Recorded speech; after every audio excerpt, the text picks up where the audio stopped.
मुलांनो, आज आपल्या शाळेतल्या परिपाठाची ही कथा मी सुरू करतो. आता कथा तुम्हाला आवडते का रे? एक वेळेस कथेसाठी जोरात टाळ्या वाजवा बरं. शाबास.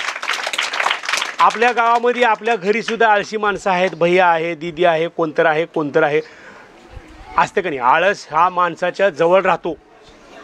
एक मुलगा इतका आळशी होता की त्याला उठ उठ उठ म्हणायची, आई म्हणायची, बहीण म्हणायची, कोणतर म्हणायचं. मग ती उठल्यानंतर थोडंसं तोंड धुवायचं आणि पुन्हा मग आरशासमोर जाऊन असं करत बसायचं. छान आरशासमोर बसलं की मग गंमत अशी व्हायची. मुलांनो, माझ्या चेहऱ्याला फोड आले का? थोडी मिशी खाली आले का? डोळ्यामध्ये चिपडा आहेत का? मी कसा दिसतो? हे सगळं त्या आरशामध्ये बघतच त्यानं करायचं काम. एका दिवशी आईने काय केली, वाट बघून त्याला 2 ठ्याके लागले धरून. माकडा मोठा लट झालास, आता लग्नाचं वय झाले आणि नुसतं आळशेपणा करतोस, खातोसन बसतोसन फिरतोसन, ह्याला काय अर्थ आहे? असं म्हणल्याबरोबर 2 मार लगावली. पुन्हा अजून हातात चप्पल घेतली का खराटा घेतली की हे खराटा लगावली धरून. ह्यानं चिडल्यानं म्हणलं, आता माझं काही खरं नाही, माझा अपमान झाला म्हणला, मी आता घरीच येत नाही म्हणला. जोपर्यंत मी पैसे कमवत नाही तोपर्यंत मी तुला तोंडच दाखवित नाही म्हणते. आणि मग हळूच घराच्या बाहेर चप्पल लेवतंय आणि इकडे बघते कोण बघायला का नाही, पण तन करत जाते तसंच. आणि आता जायचं कुठं? मग दुसऱ्या गावाला जायचं. आता पहिलं तर तसं काय नव्हतं. इथून गेले चलबुर्गा मोड लागते, चलबुर्गा मोडला गाडी इथे आहे, मग गाडीत बसायचं, मग तिकडून लातूरला औषधाला जायचं, तिथून मुंबईला जायचं, कुठं जायचं ती जायचं. तसं नव्हतं की. मध्ये जंगलं होते अगोदर. काय होते? जंगलं होते. मग त्याने जंगलात गेला बसला तिथं बसल्यावर काय झाले? बसल्यावर त्याला लागली भूक. आता काय खावं? वरी होतं झाड, कशाच तरी झाड होतं, कुठलं तरी फळ होतं. ती फळ खाली पडलं होतं, तिथलंच ती फळ खाल्लं. आणि फळं खाल्ल्याबरोबर थोड्या वेळानं तिथं एक राक्षस आला. आता ते राक्षस कसला राक्षस? दिसायला माणसासारखंच, पण त्याला सवय काय होती? माणूस दिसला की त्याला मारायचं धरून ठ्याके आणि त्याला म्हणायचं, तुझ्याकडे काय आहे ती मला दे, तुझ्याकडे काय आहे ती मला दे, नाहीतर मग मी तुला कापतो, मारतो, तुकडे करतो म्हणायचं. हे असलं त्याला माहीत होतं. ह्यानं राक्षसाला बघितलं, थोडं घाबरलं. अरे बापरे म्हणलं, आता आपण त्या राक्षसाच्या बळी पडलो, राक्षस आपल्याला ठेवत नाही. मग काय करावं? मी तुला सांगितलं, आमच्या इथं राक्षसाची मुठलेट गँग आहे, म्हणजे आमची चोरावाची गँग आहे सगळी. त्या सगळ्या गँगमधल्या माणसाला तुला सांगितलं का नाही, पकड म्हणून, लगेच पकडते तुला. तू काय मिनिटात लगेच चटणीला परत नाहीस, तुला मारतावाच म्हणलं लगेच. ह्यानं घाबरून काय म्हणला, आता काही खरं नाही म्हणलं. पण ह्याला एक सवय काय होती माहिती आहे का? आरसा घेऊन हिंडायची सवय होती, आरशात बघायची सवय होती. ह्याच्या खिशामध्ये त्याशी आरसा ठेवलं होतं त्यानं. काय ठेवलं होतं? आरसा ठेवलं होतं. ह्या राक्षसाचं तोंड बघितलं, चोराचं तोंड बघितलं. आता राक्षस कुठं राहते? रानामध्ये. त्याला काय माहीत आहे आरसा? आंघोळ बी करत होतं का नाही किती महिना राक्षस, म्हणून तर राक्षस म्हणते त्याला दाखवलं आरशामध्ये. या बाग लय बोल नको, तुला बी मी पकडला बघ म्हणलं की त्या राक्षसानं बघितलं आरशामध्ये. अरे मला पकडलं त्यानं, आता माझं काही खरं नाही. तुझा कोणता माणूस आहे त्याला बी आण, त्यालाही पकडतो मी म्हणलं. मग ती 2 जण बघितलेले आरशामध्ये. आई आम्हाला बी घेतलं ना, पकडलं बाबा. आता ह्यानं कधी जादू करतोय, भूत करतंय आणि आम्हाला मारतंय. तो राक्षस दोन्ही घाबरले लगेच. तिसरं आलं लगेच, घाबरणार तुम्ही? अरे तुला माहीत नाही म्हणलं, हे कोणी मला जाळ्यात पकडले म्हणलं त्यानं, आणि जादूनं पकडले म्हणलं. तिच्यापाशी एक वस्तू आहे म्हणलं ती काहीतरी, नाहीतर आपल्याला पळून जाता येत नाही म्हणलं. तर असं म्हणलेलं आहे. लगेच तिसरं आलं आणि तिसरे म्हणलं, बघ बरं चल बरं म्हणलं. तिसरं गेलं, तिसरीमध्ये चौथं गेलं. 5-6 जण जेवढे तिथं थांबले होते टापूमध्ये जेवायला करायणार माणसं, राक्षस, तेवढे सगळे तिथं आरशात बघितले, घाबरायला चालू केले. मग ह्याला लक्षात आलं, ह्या पोराला, आळशी पोराला लक्षात आलं, आत्ता ही राक्षस आपल्याला भिवलाले, ही इथं चोर लुटेरा आहे. ह्यानं काय करतंय? रस्त्यानं जाणाऱ्या माणसाला धरतंय, त्याच्यापासले पैसे घेते, त्याचं खायचं काय ते घेतंय आणि त्याला कधी मारते आणि कधी सोडून बी देते. आता ह्यानं मात्र मला घाबरलं, हे पक्क लक्षात आलं. त्याला कळलं का? पक्क लक्षात आल्याबरोबर आता मी तुला इथून 12 तासानंतर माझ्या जादूनं जाळून टाकणार म्हणलं. काय म्हणलं? तुला मी जाळून टाकणार आहो, तू काय कर, मी सांगितलेलं काम कर. आत्तापर्यंत जेवढे पैसे बिशे तू घेतलास, काय काय घेतलास, ते सगळं कुठं आहे ती मला सांग. त्याच्यातलं एक राक्षस काय म्हणलं, हे देत नाही रे, तुला काय करायचं ते कर म्हणलं. कारण पहिल्या सुरूला कोण देत नाही सोनं, देते कोणी सोनं? देते का?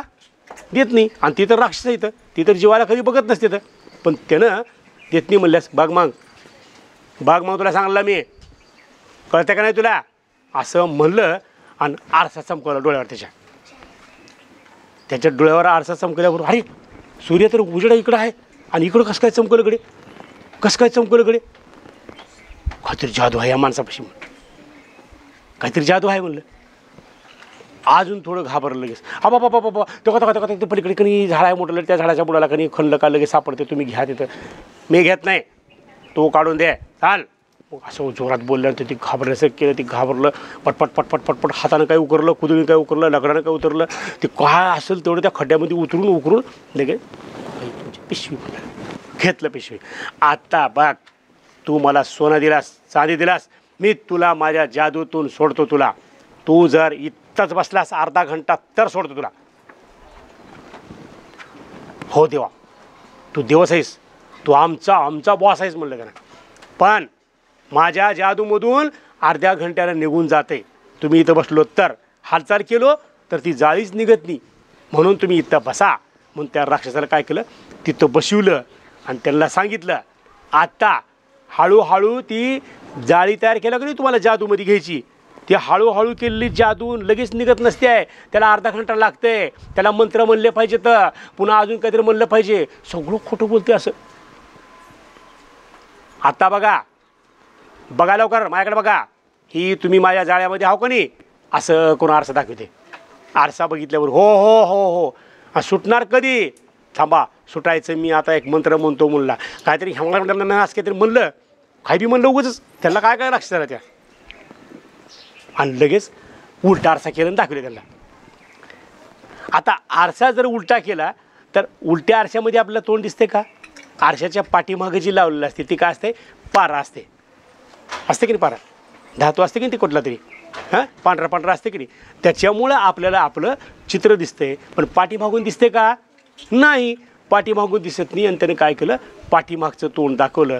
अजून तुम्हाला ह्या जाळ्यातून निघायला अर्धा घंटा लागते म्हणलं. मी तिकडं जाईपर्यंत, तिथं गेल्यानंतर तिथून एक मंत्र असा फुसकून म्हणून लगे मंत्र म्हणतो. मग तुम्ही काय करा, थांबा इथं. झालं म्हणलं. ह्यानं गेला पुढे पटपट. आता मी जर ह्या राक्षसापासून जोरात पुढे पळालो तर राक्षस माझा रस्ता गाठू शकत नाहीत, मला पकडू शकत नाहीत. असं अंतर त्यानं तयार केलं.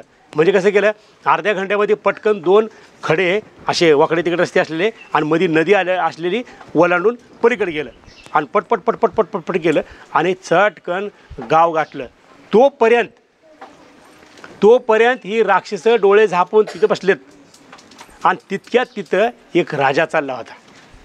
काय चालला होता? राजा चालला होता. राजा तिथं झाडाखाली बसलाय, ह्यांच्या बाजूला बसलाय. जाळीतून सुटायचे म्हणून ती माणसं, ती राक्षस काय केलेत, त्या जादूतून सुटायचे म्हणून गपचीप बसलेत. आणि राजाला काय वाटलं, ही माणसं बसलेत म्हणजे समाधीला बसलेत. ह्यानं उतरला. ह्याच्यापाशी एवढे मोठे माणसं होते. मग त्या माणसाने काय केले, त्या राजाचा चेहरा पुसले, घाम आला होता म्हणून. आणि आरशामध्ये तोंड दाखवली त्याला. आरशामध्ये तोंड दाखवले. त्याच्यातलं त्या राक्षसापैकी एकानं डोळ्यावरून बघितलं असं कोण आले म्हणून. अरे राजापाशी बी असलं आहे, राजा बी जादू करते काय, काहीतरी घोळ आहे म्हणलं त्यानं. लगेच पटकन गेलं तिकडं, कुऱ्हाड काढलं आणि राजाला म्हणलं ती काय ते सांग मला. त्याने म्हणलं आरसा आहे म्हणलं. ही ह्यात काय म्हणलं, आरसा आहे, आपलं तोंड बघायचं असते, मध्ये आपण उभारलं की तोंड दिसते. आणि ही काय करला तुम्ही, हे काय करलं तुम्ही, मारलं का बरं? आम्ही इथं प्रवासात आलो आहे, थकलो आहे, आमची काही खायची प्यायची व्यवस्था माणुसकीने करायची सोडून हे काय करलं? डोक्याला हातलं. अहो माझं चुकलं, मला लक्षात नाही, एका माणसाला आम्हाला फसवले, असं मला आरसा घात दाखवले आणि तुम्हाला मी काय केले, जादून आमच्याकडे घेतलं मग सांगितले. नाही आरसा असते म्हणलं तर. मग तिघं चौघं उठले, एक जण घोडा घेतलं, एक जण हालगट घेतलं, काय सापडतं ते घेतलं, त्याचा ताना काढायला गेले. तोपर्यंत ही पोरगं आपल्या घरी येऊन मस्तपैकी बसलं, कपडे बदललं आणि मग वेगळेच कपडे घातलं, रानामध्ये कपडे वेगळे होते, इकडं मात्र पैसे आल्यामुळे चांगले कपडे घालून बसलं. मग त्या राक्षसाला पत्ता लागला का? नाही लागला.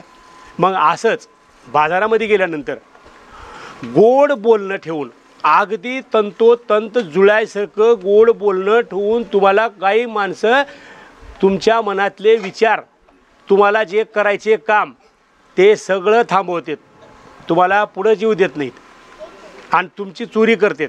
तुम्हाला गोड बोलतात, तुमची अडचण आहे का नाही, तुम्हाला मदत लागते का नाही, तुम्ही असे आहो का नाही. मग आपण हां म्हणतो खरं खरं का आपण कुठल्या माहिती आहे का, आपण खेड्यातले माणसं आहोत. पण काही माणसं चतुर असतात, ते काय करते समोरल्या माणसाला फसवतात. मग आपण फसायचं का ते सारखं आरशासारखं फसायचं का?